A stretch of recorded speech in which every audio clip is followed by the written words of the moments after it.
Hey, welcome back. So let me ask you, have you ever opened Google Sheets, stared at the blank grid of boxes and thought, now what?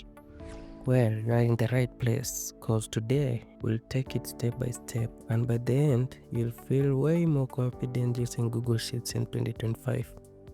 Alright, before we dive in, let's get clear on what Google Sheets actually is. Google Sheets is basically a Google version of Excel, but here's the difference. It's free because you don't pay anything to use it. It's online. You can access it as long as you have internet connection, and it works from anywhere. Unlike other native applications, Google Sheets, you can access it anywhere you are. You don't need to have it installed on your machine. Plus, this is huge also. You can share it with your team or friends and edit together in real time. So instead of emailing files back and forth, everybody's always looking at the same version of the file at that time. So it saves a lot in terms of time. When you are editing with a big team, you are trying to edit something, you just share with them the link and they can check it in real time. Okay, now that you know what it is, let's jump inside and look around. Okay, so when you first open Google Sheets, it looks like this: rows and columns and a bunch of empty boxes. So at the topmost of your sheet, you'll see untitled spreadsheet. That's like a file name. When it comes to Excel, it's like your file name. So we can start from there. We edit this. Let's change it to the file name you have for yours. For you, you'll change it to the file you want. Let me say my sheet 1 or test sheet. Okay. So for the topmost is the title.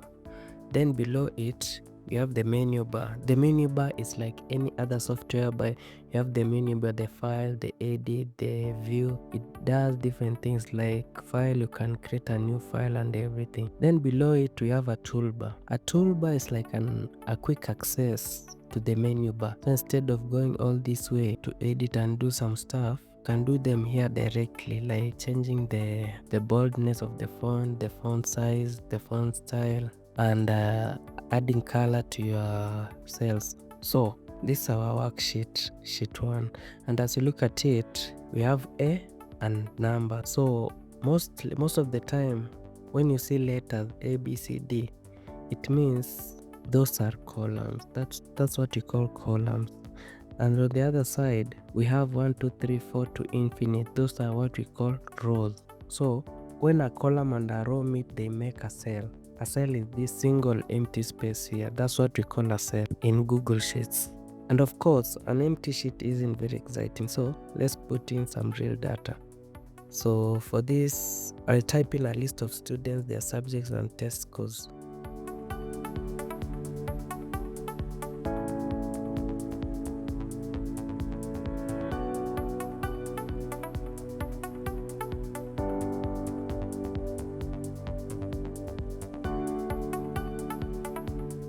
And that's it. I've entered all the data. That's all a spreadsheet really is. Do you notice how information goes into the cells? The arrangement, the cell organization into rows and columns, very simple. Now that we have got some data, let's clean it up a little bit. First, I'll bold the titles. Here the title, name, subject and everything. So I want to make them bold so that they stand out. So I'll select the row. I can select in two ways: by highlighting them like this, or just by clicking the row I want to be selected. So after I click here, I go to the shortcut menu of bold. I make it bold. So all the header titles will be bold, as you can see. Then I'll resize the column so everything fits nicely. So for example, if you look at cell 4, you'll notice Catherine Lee's name is overlapping into the next cell. So to do this, I'll put my cursor between A and B.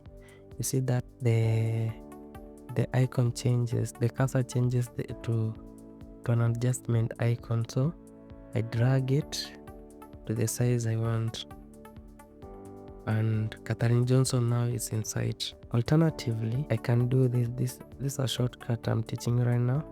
You can just double click here and it auto aligns itself with the length of the characters in the boxes. And here's a neat trick. I want to freeze the top row so the headers stay visible when I scroll. So to do that, I want to change this so that, imagine you have so many entries in this sheet. So when you scroll like this, the headers disappear. To prevent that and for your data to be neat, I'll select the row, then I go to view, then I select freeze. Then on freeze I say, I freeze this row, only this one row, so that when you scroll, the numbers are inside, as you can see. It's very convenient, especially when you have large amounts of data in your sheet. And another point is, small changes like this make your sheet way easier to read and very neat. Okay, ready for a little magic. Let's do a first calculation. To add up Ali's score, which is marks the two tests in the total here, the first thing I'll do, I'll type equal sign, which means I have initiated the calculation I want to do. Then if you want to add these two, you have to write sum. Let me put it in caps. You write sum. The moment you write sum, it highlights already what you want to add. So let me add a parenthesis. You are doing manually. Okay, here's the trick. If you want to add these two tests, the cell number, you have to check the cell number you want to add. So for this sake, I want to add C2, which is cell C2 to cell D2.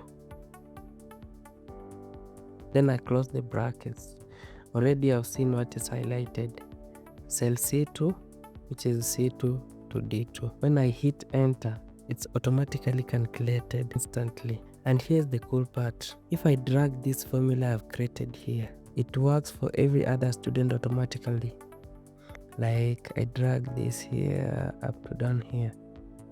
The other variations are calculated automatically.